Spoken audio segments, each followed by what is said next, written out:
Okay, so we can get started. And I want to welcome everyone. I'm Ellen Lautenberg, Advisory Board Chair for the Mount Sinai Institute for Exposomic Research. And it's a pleasure to welcome you today. One of the most exciting developments in environmental health science is our growing ability to detect exposures that were essentially invisible just a decade ago. Among these are microplastics and nanoplastics, tiny particles now found in our air, food, water, and in the human body. As scientists begin to measure these exposures more precisely, new questions are emerging about how they interact with biological systems and what they may mean for human health. Today's presentation will explore how these and other environmental contaminants may influence inflammatory bowel disease. Please use the Q&A function to submit your questions. We'll try to address as many as possible during the session. And if we can't get to them all, we'll follow up when we share the recording. It is now my pleasure to introduce our speaker, Dr. Manasi Agrawal. Dr. Agrawal is Assistant Professor of Medicine and the inaugural Director of Environmental Gastroenterology here at Mount Sinai. She is a leading physician scientist whose research focuses on how environmental exposures affect gut health, particularly inflammatory bowel disease. I'm delighted to now turn it over to Dr. Agrawal. Good afternoon, everyone. Thank you so much for joining, and thank you so much, Ellen, for the kind words. So let's talk about microplastics, nanoplastics, and inflammatory bowel disease. Let's start with what exactly is inflammatory bowel disease, or IBD. IBD is an immune-mediated disease of the gut, which is associated with inflammation, both at the level of the intestinal tract as well as more systemically. It has two subtypes, the first being the one called Crohn's disease, which can affect the entire intestinal tract, starting anywhere from the mouth down to the anus. It can lead to a variety of complications such as strictures, which are narrowings leading to blockages in the gut, or fistulas in which the disease spreads outside, leading to abscesses and other complications. The other disease is ulcerative colitis, which, as the name suggests, involves inflammation of the colon. It starts in the rectum and it can extend into the colon to a variable extent. Both diseases are not limited just to the gut, and they can be associated with a lot of extraintestinal manifestations involving the skin, the joints, the eyes, the lungs, and liver, and so on. So really, it's a systemic disease. The incidence of this disease is increasing. It's associated with a very high burden. It can cause a lot of complications, leads to a lot of disability as well as healthcare utilization. So overall, this disease is a big burden in the modern world. We also are recognizing that both the incidence and prevalence of IBD are increasing across all age groups. We conducted a population-based cohort study in Denmark to understand temporal changes over a 20-year period, and we found that both for UC and for Crohn's disease, the incidence is rising, particularly in children.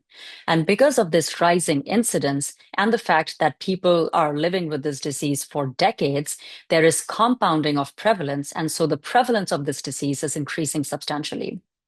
The other point is that the incidence of IBD is increasing globally. It's not a disease necessarily of one specific region in the world, but across the world, its incidence is increasing across all age groups, particularly in children. We can also learn from indirect evidence just from the historical perspective relating to IBD. So IBD started to get diagnosed in countries of Europe and North America in the early 1900s. And this was in the context of industrialization and shifts towards modernization in these regions. At that time, until the early 2000s, this disease was virtually unknown in Asia, Africa, and other newly industrialized countries. But in the context of globalization and environmental shifts in these regions, this disease is now emerging and escalating at an alarming rate in these countries of South Asia, East Asia, Africa, and it's becoming a massive problem. We know our genetics don't change over time. So what changes? It is the environment, of course. There are shifts in pollution, shifts in industrialization, diet, massive shifts, medication, and of course, all of these are related to the topic that we're here to talk about today, that's micro and nanoplastics. Let's talk about what we mean by the exposome and very broadly about the exposome that's implicated in IBD. We know that the exposome is a very broad category of diverse exposures, and it encompasses all the exposures that interact with human health, that interacts with our genes, leading to human health and outcomes over the life course. It's not at one time point, but it's over the entirety of the life course that the exposome is relevant. And it includes things like physical, chemical, biological, and psychosocial variables. Here, I highlight the variables specifically implicated in IBD, and you can see here the diversity of the exposome that has been associated with IBD risk and how it overlaps across different domains of the exposome and how diverse these factors are, starting from infections, stress-related variables, green space, and other physical exposome-related variables, diet, as well as various toxicants and pollutants from our modern world. I also want to highlight this concept of the conceptual exposome versus the actionable exposome. The conceptual exposome pertains more to ideas and concepts, for example, as I just mentioned, globalization or industrialization, or factors relating to the hygiene hypothesis. But they don't necessarily give us specific action items as the actionable exposome does, which can identify specific variables within our exposome that we can act on, that we can leverage to potentially mitigate disease risk. And I highlight this to indicate that it's particularly important to talk about the actionable exposome for this reason, because we can intervene on it, we can act on it. And microplastics is one such exposure. Talking about the lifespan of exposures, I'll talk here about the multiple hits theory. And this theory is not applicable only to IBD, it's applicable to many other chronic diseases, inflammatory diseases, and cancers potentially that have become very common and concerning in the modern world. So starting with the early life period, and we know from the developmental theory of origins, developmental origins of health and disease theory, that exposure starting in pregnancy to early life play a very important role on later health and disease. And in IBD2, variables such as early life nutrition and antibiotics, pets, pollution, and so on have been linked with changes in the gut microbiome, changes in immune adaptation, and thereby leading to susceptibility. And on this background of susceptibility, when there is accumulation of later exposures in childhood and adulthood, it leads to further biological events, for example, loss of barrier function, microbiome changes, subclinical inflammation, and finally, disease onset. Let's talk now about micro and nanoplastics. So as Ellen alluded to, these are ubiquitous pollutants. They're everywhere. Microplastics are typically believed to be 1 to 5 micrometers in size, whereas nano are less than 1 micrometer in size. Nanoplastics are particularly important to think about because they're extremely harmful. They're very difficult to measure. They are extremely small, and so they cross barriers to a larger extent. They deposit in tissue to a larger extent, and because of their smaller size, they have a greater surface area, and so they absorb more chemicals on their surfaces. And now, in the recent years, we're recognizing how harmful nanoplastics are, much more than microplastics. And of course, they're ubiquitous. They're in our food, food packaging, water, in our households, in our clothing, personal care items, air pollution, tire dust, you name it, plastics are there.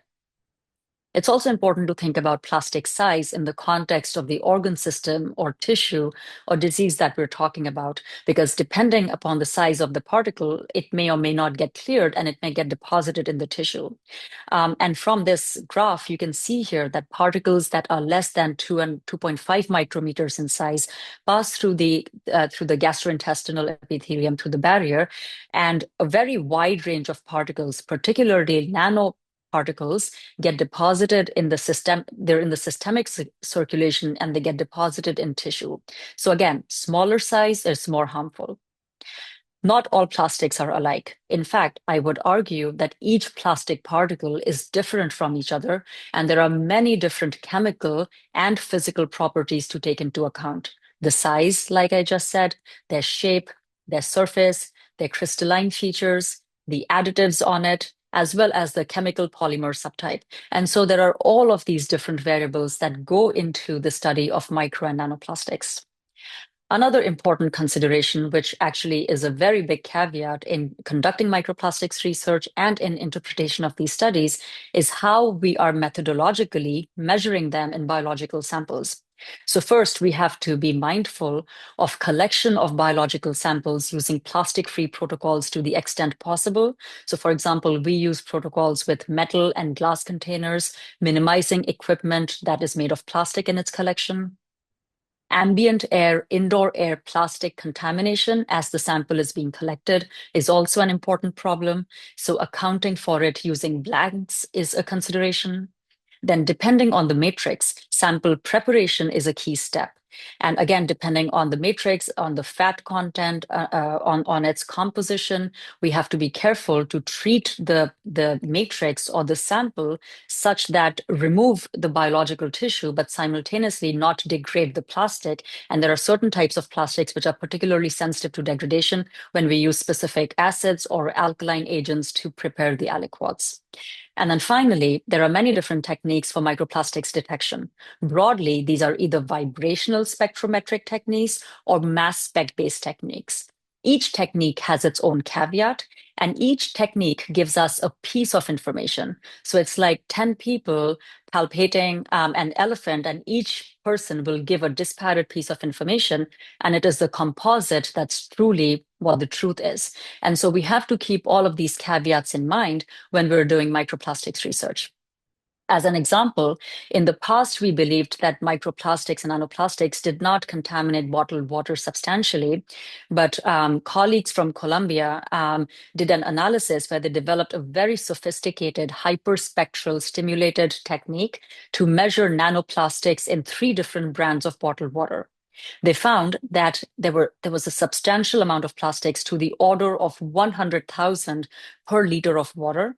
This was much, much more than what has previously been reported. And 90% of these plastics were actually nanoparticles, which had not been detected in the past. Moving on to human health outcomes, this was a very elegant study that was published in the New England Journal a couple of years ago, and this really laid the groundwork for data on plastics and human health outcomes. So in this Italian study, the investigators measured microplastics using mass spec, pyrolysis mass spec, with which you can measure the mass of the plastics, but not the count of the plastics. And they measured this in carotid artery plaques. They found plastics in a subset of these plaques, and they found that individuals who had plastics had a 4.5 times higher hazards of major adverse cardiovascular events compared to those who did not have plastics. And they also had a higher level of biomarkers of inflammation, such as TNF alpha and various interleukins. So this was one of the earliest studies to establish an adverse impact of microplastics on human outcomes. In the context of intestinal inflammation and IBD, this is a schematic that we put together when we conducted our systematic review. The gut is one of the most important sources to get exposed to microplastics, to everything that we ingest, as well as through inhaled air that passes into the esophagus and into the GI tract.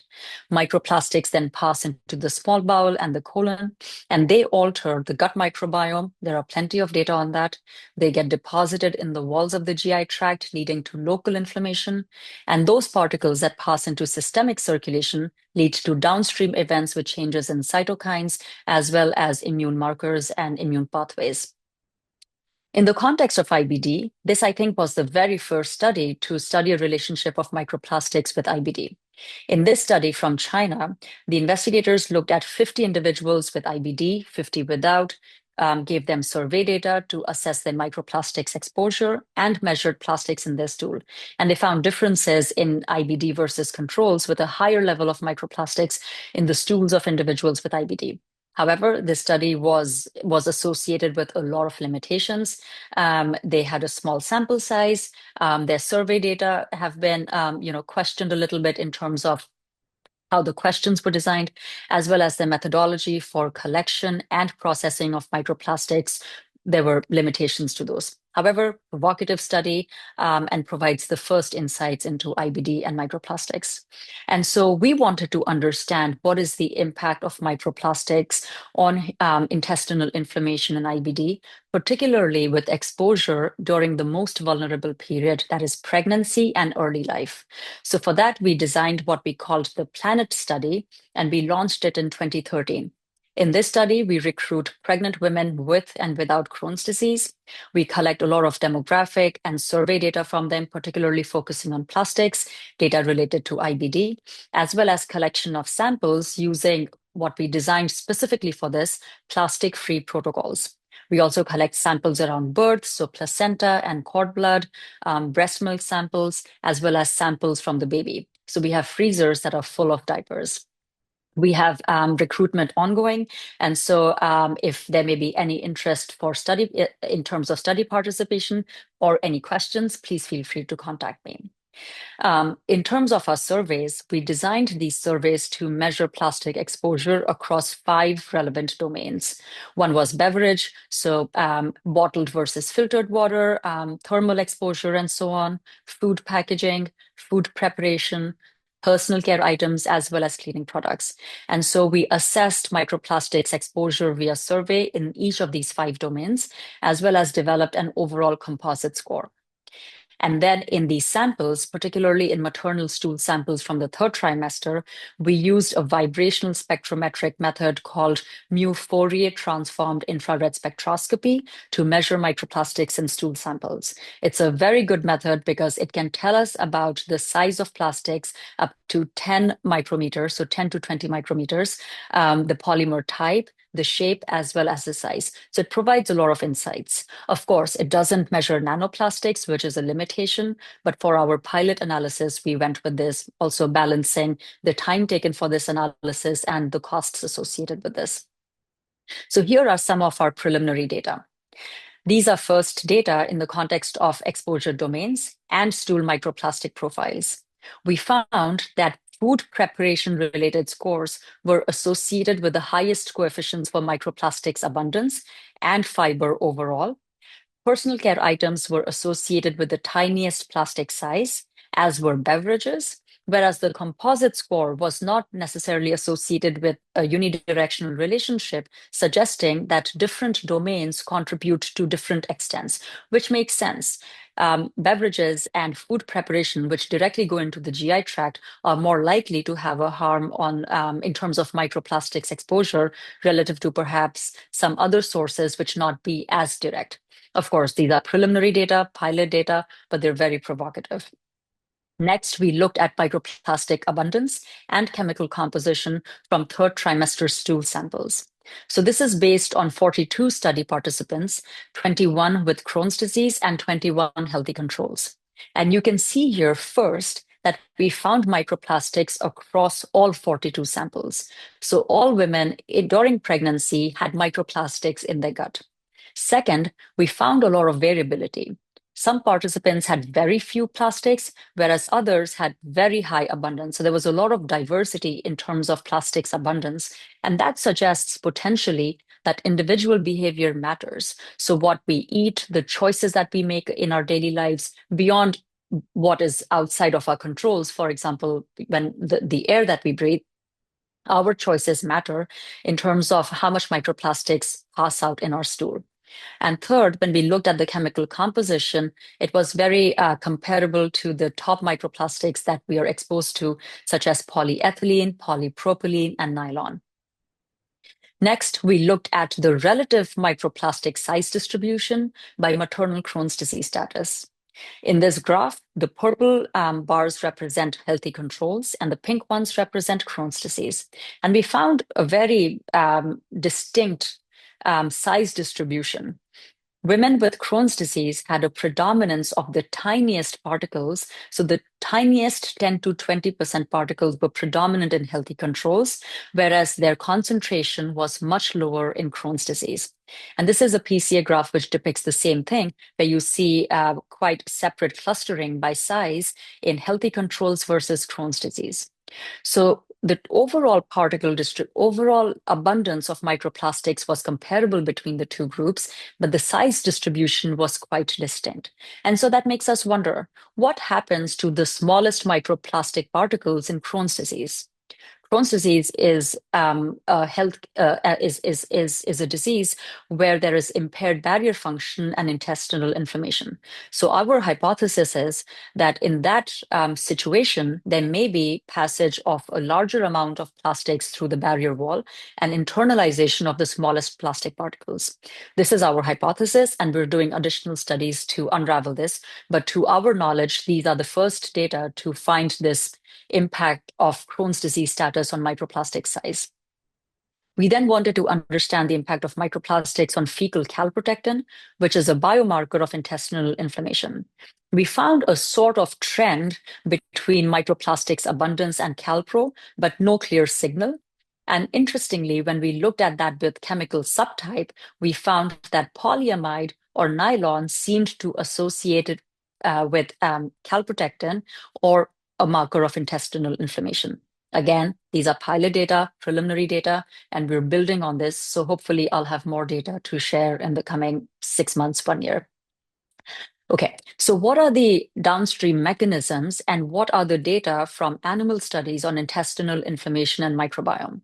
In this analysis, the investigators treated mice models with polystyrene, and they found that polystyrene-exposed mice had a higher preponderance of proteobacteria and bacteroides, so more inflammatory profile of the gut microbiome, loss of tight junction proteins, so loss of barrier function, as well as immune imbalance with an elevated level of TNF alpha and interleukins, similar to what was reported in the cardiac outcome study that I had mentioned earlier. A very elegant study came out recently that looked at what happens with microplastics at the cellular levels. So they treated in vitro macrophages and other phagocytic cells with polystyrene, and they found that exposure to polystyrene was associated with impaired efferocytosis, which is clearance of apoptotic cells. And this has to do with specific changes in enzymes related to these pathways. And reversal of this impaired pathways restores clearance of apoptotic cells. And so this gives us more insights into the very cellular mechanisms and potentially pathways for intervention to reverse the impact of microplastics. The next important consideration is that microplastics don't occur alone. They have a lot of chemicals, thousands and thousands of chemicals that co-occur with them. Some of these are introduced into the plastic during the manufacturing process, for example, plasticizers and flame retardants. Others get adsorbed onto their surface as the plastic exists in our environment and they undergo degradation. These include phthalates, bisphenol, heavy metals, PFAS, and a whole range of diverse chemicals, many of which are endocrine disrupting, many of which have been associated with harm, but a large majority that have yet to be characterized. We have data on 2 categories of these coexisting pollutants that I will share very quickly. I'm sure everybody on this call has read about or heard about these forever chemicals, also known as PFAS or per and polyfluoroalkyl substances, which, like microplastics, are ubiquitous. They're present in our nonstick cookware, on our waterproof clothing, in our furniture, our rugs, everywhere. They're extremely resistant to degradation, and so their half-life in human tissue is up to decades. And they've been associated with a lot of adverse outcomes, including IBD. This was our first study to report on PFAS measured in samples before disease onset. So this is a nested case control study of active duty military recruits. And we have serum samples up to 4 years, at 4 time points, up to 10 years before diagnosis. We measured PFAS, not 1, not 2, but all measurable PFAS, and we analyzed them as a mixture, so accounting for all measurable PFAS as well as correlation across these PFAS chemicals. And we found that per decile increase in the levels of these PFAS was associated with an increased odds of both Crohn's disease and ulcerative colitis. This was the first study looking at PFAS as a mixture, looking at PFAS in serum samples pre-diagnosis, and studying relationship with IBD. Next, we wanted to understand the role of PFAS in early life, and we measured this chemical in early life samples, so in blood spots, in cord blood samples, as well as in maternal serum. We again studied this as a mixture, and we found that higher levels of PFAS were associated with increased biomarkers of intestinal inflammation in these children, that is fecal calprotectin, indicating that even early life PFAS may have detrimental effects later in life. Next, talking quickly about metals. So we've been measuring metals in deciduous teeth along with our excellent colleagues Manish Arora and Vishal Midya. And we categorized in our pilot analysis metals into essential metals and non-essential metals. We found that essential metals were associated with a negative association or a protective association, whereas the harmful metals had a negative or harmful association with IBD risk, as well as with elevated calprotectin. The protective association was driven primarily by manganese, which is also associated with improved barrier function. And the harmful association was driven predominantly by cadmium, which is an important pollutant of concern, and it's been linked with a lot of adverse human health outcomes.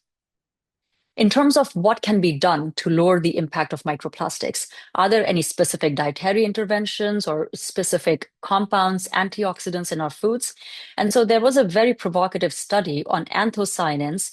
Anthocyanins are flavonoids that are present in deeply colored fruits and vegetables like blueberries, cabbage, beans, and so on. And so in this mouse model study, when these mice were treated with a very specific anthocyanin, they found that there was alterations in the immune profile as well as in the gut microbiome towards a more beneficial or a more stable microbiome and lowering of inflammation.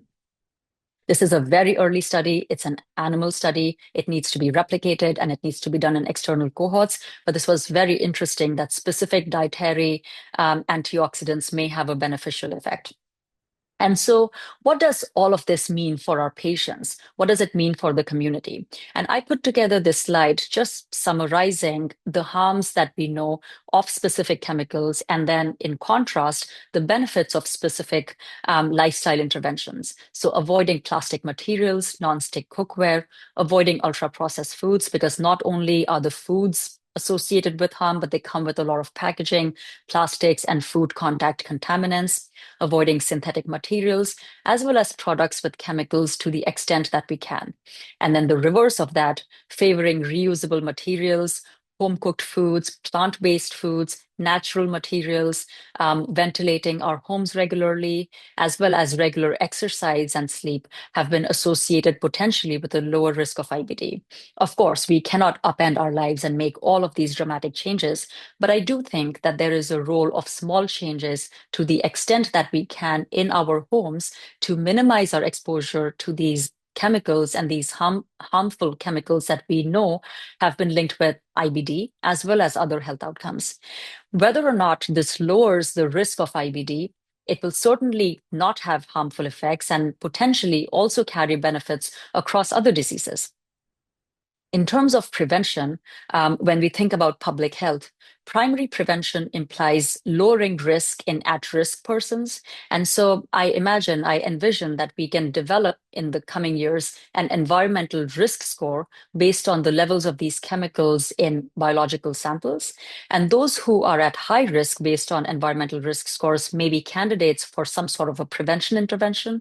And a lot of work is being done in rheumatoid arthritis, type 1 diabetes, as well as now in IBD. Folks who may be at low risk, as well as in the general population, mitigation strategies may be more appropriate to decrease our exposure to these harmful chemicals. And so, in summary, IBD or inflammatory bowel disease is on the rise globally in the context of environmental shifts towards increasing pollution. Micro and nanoplastics are ubiquitous chemicals with complex physical and chemical properties that impact human outcomes adversely. Microplastics measurement is very challenging, and we have to be very careful about the techniques that are used for this. Microplastics co-occur with additional chemicals of concern.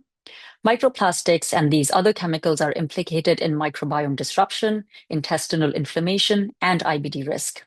and prediction and mitigation strategies may help lower IBD risk in those who are at risk, as well as in the general population. And with that, I thank you for your attention, and I thank my amazing colleagues and friends and funding agencies for making all of this team science possible. Thank you.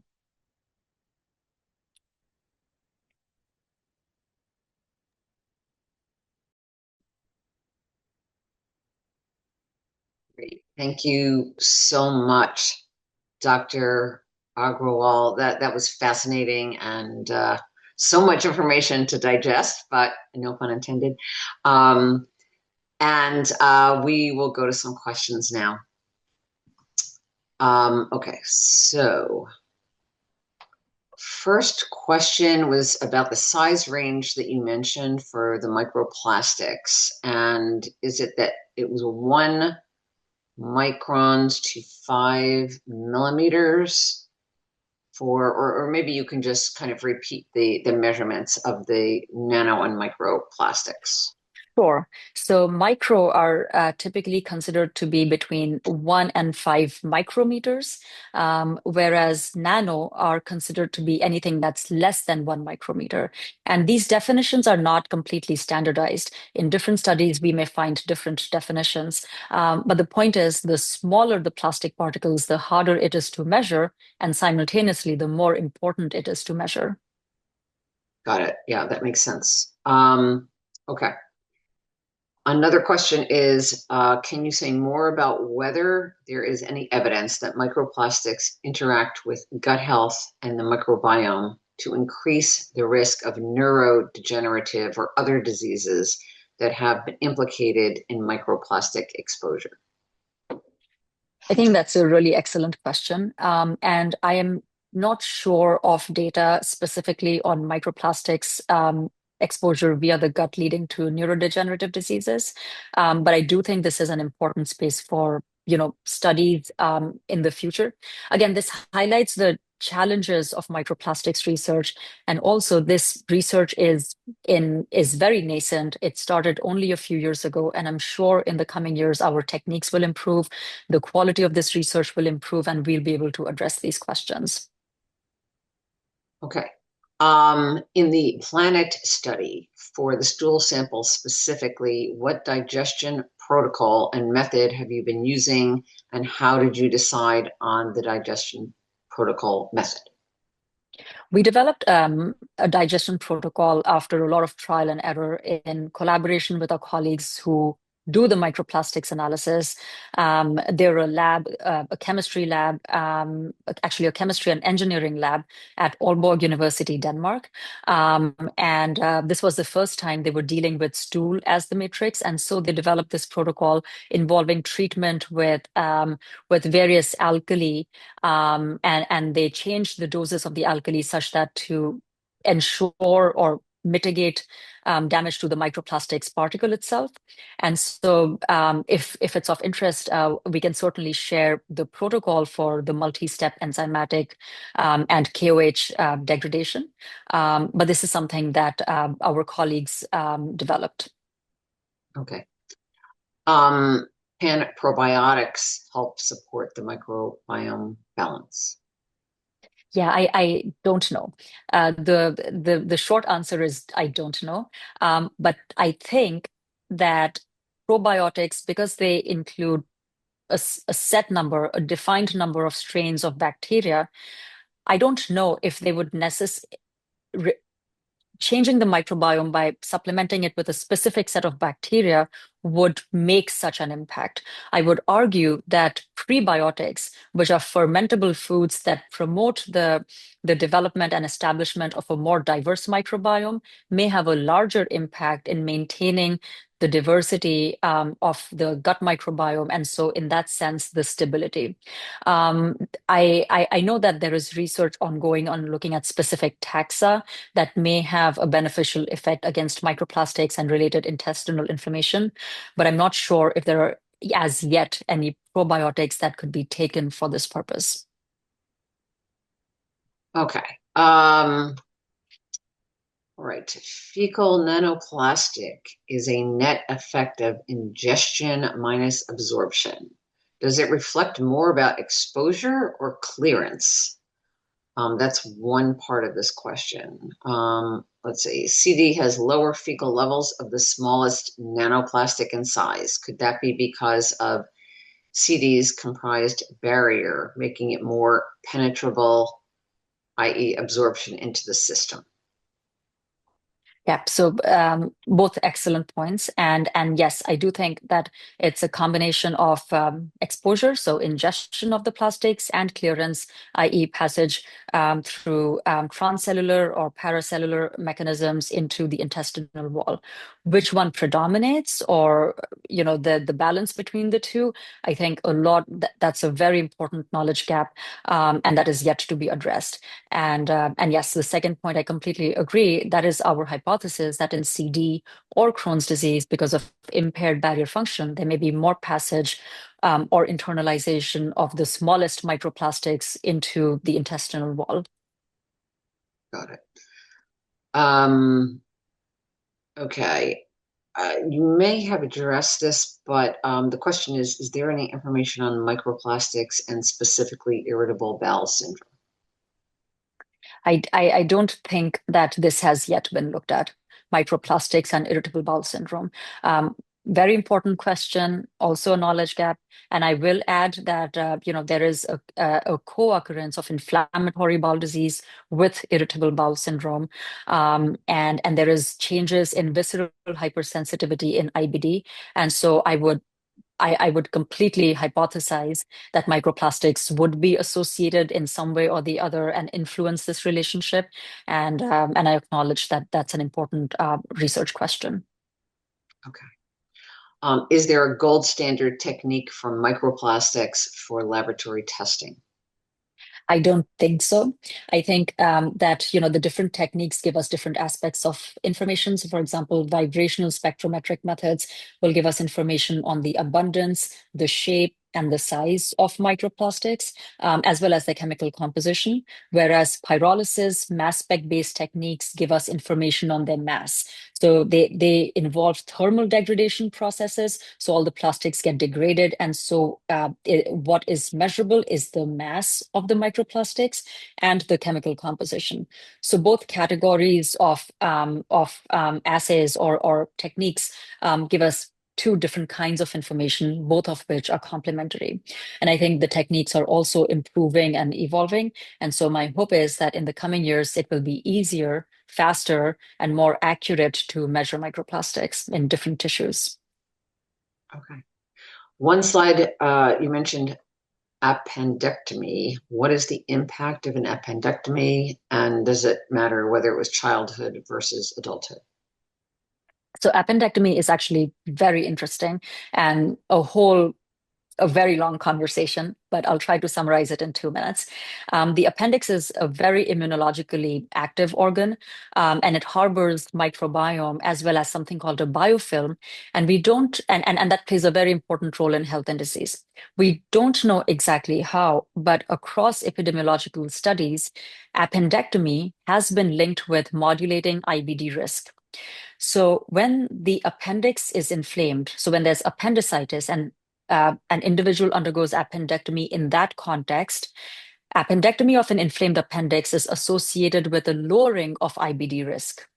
But if the appendix is uninflamed, then it's actually the converse, that the risk of IBD goes up. There is another caveat to this, which is when appendectomy happens during childhood, which in studies is less than 20 years, there is a very strong protective effect in the context of appendicitis. But among adults, this effect is a little bit diluted. So, in summary, the appendix is associated very broadly with a protective effect against IBD, but there is a big interaction with whether the appendix is inflamed versus not, and the timing of appendectomy. And actually, we're doing a lot of studies to try to disentangle this. There are also clinical trials underway to study appendectomy as a therapeutic strategy in UC, but that's a completely different story, which we can talk about another time, and I'll be happy to email if this is of interest. Okay. Is microplastic exposure additive to other known environmental risk factors such as cigarette smoke exposure? I would think so. I didn't present this here in the interest of time, but specific categories of air pollutants are also implicated in IBD. So PM 2.5, as well as other air pollutants, as well as cigarette smoking. Cigarette smoking has a little bit of a divergent effect on IBD risk, but I do think that air pollution, cigarette smoking, microplastics, all of these chemicals have a combined effect, have a mixture effect on the risk of IBD. And not just IBD, but inflammation and chronic diseases overall. And I think all of these chemicals converge at the level of the intestinal barrier function. That's my hypothesis, and lead to loss of barrier function, local, and then downstream systemic inflammation. Okay. This question says, are there water filters that we can use to reduce our exposure to nanoplastics in our drinking water at home? But I'm going to tack on to that. You've got a lot of, so that could be an in-house system that becomes attached to your, drinking water. But you also have these pitchers that also filter water, and a lot of which are plastic. So maybe you can address both of those things. Yeah. So it's such a dilemma that, the things we do towards good health, they're half the times plastic. So a lot of these pitcher filters are plastic. So I would think that they do nothing to microplastics exposure. And as far as filtration systems built into, our plumbing systems, I think reverse osmosis systems do filter plastics alongside a bunch of other chemicals. I think different systems have different filters in terms of the size limit that they can filter out. But in general, I think reverse osmosis systems are believed to be really good for filtering out at least the larger particles. Okay. We only have a couple more questions, so I'm going to try to get through all of them. Next one is, any specific particles showing up in Peyer's patches, P-E-Y-E-R? Yes. That's an excellent question, and so we're studying exactly that in a separate study which is ongoing. We just finished developing the protocol.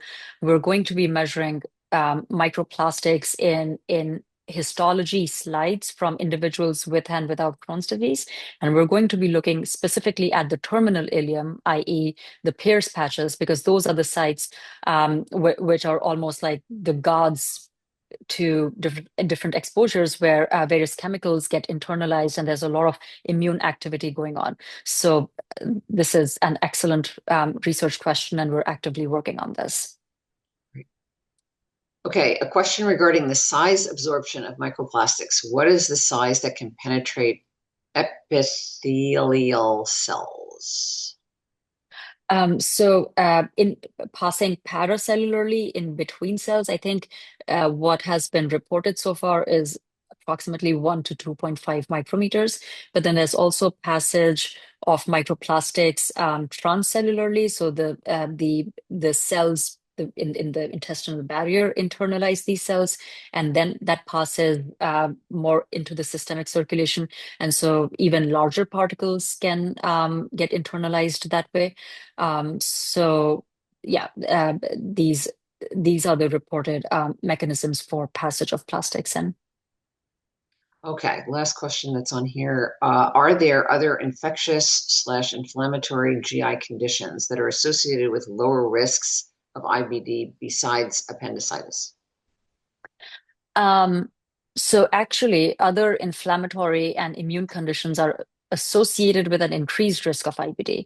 And diseases like eosinophilic esophagitis, rheumatoid arthritis, lupus, psoriasis, they're believed to have some overlapping pathways, and they coexist. So individuals who may have inflammatory bowel disease are at risk for these diseases and the other way around. We recently published on spondyloarthritis and IBD, suggesting that both pre and post diagnosis of IBD, the risk of spondyloarthritis was increased. With respect to specific infections, so it's hard to tease out infection versus antibiotics. Antibiotics in early life as well as later in life have been linked with an increased risk of IBD consistently across many high quality studies, particularly when there were broad spectrum antibiotics and more courses of antibiotics.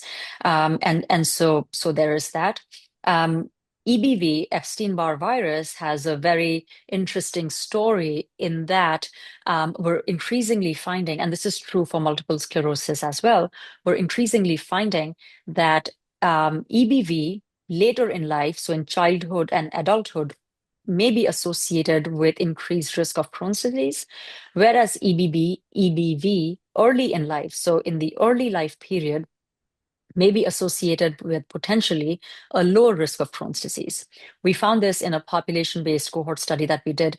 Our sample size was fairly small because it was difficult to separate out early life infection versus later in life infection, but there does seem to be a signal in the context of EBV. And then other bugs are also specifically being studied, and there are active groups that are working on this, including my mentor, Jean-Fred Colombel and colleagues. And so I expect there will be more studies on this out in the coming years. It's a very complex topic. I would say. Okay, there is one more question in this chat, and it has to do with diets and whether high fiber or fat soluble vitamins can help in microplastic non-absorption. Yeah, so I think I read a study, which I'm not sure if there has been some potential hypothesis that fiber-rich diet may influence the absorption of microplastics. I'm not sure if this has been truly tested out, but this is something worth looking into for sure, the different dietary components and their impact on plastics. The other point is that, things that are rich in fiber are more natural foods. And so when we take more vegetables and fresh fruit and like plant-based diet, then already we're exposing ourselves to less processed foods and less plastics.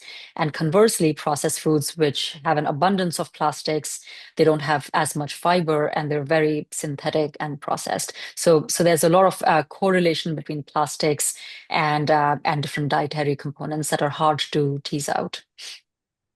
Okay, and then just to wrap up, how can this research guide public health recommendations? I know that's sort of a big question, but maybe if you can just hone in on, a couple of things that you want to leave us with. Yeah, I think this is the main question that we want to address, right? How can our research inform public health and what it is that, people in the community can do to improve their health outcomes? I think at the individual level, all of this research informs our practices. And so our choices in terms of things that we use in our homes, our foods, our kitchen practices, and so on. Again, these are choices that we make, and this is not necessarily at a community or health policy level. But I think that with all of this research, there has to be more changes at the health policy level, shifting from manufacturing of more plastics and shifting towards use of more reusable materials or use of more inert plastic over the more harmful plastic. So I think at the level of manufacturing and industry, as well as health policy, all of these changes need to be implemented. But of course, these things move at a glacial pace. And so in order to inform this, we need to do more research on plastics, good quality research, interpreting it with caution, simultaneously making changes in our daily practice to the extent that we can. And that also empowers us when we, take our health in our own hands and make however small changes. It's a way to empower us as individuals and patients. Okay, fantastic. Thank you so much and for this fascinating conversation. And I think that we will have to wrap it up now. And we thank everybody for spending time with us today. The feedback also really matters. So if you could please take a moment to fill out the evaluation form that's in the chat. There's a link in the chat. That would be fantastic. And any questions that are still outstanding will be addressed when the recording of this webinar is sent out. And so I'm sure that people have a lot of other thoughts that have cropped up, but please make sure to send your feedback. And if there are other questions outstanding, they will certainly be addressed at that time. So thank you all so much for joining us today. Thank you.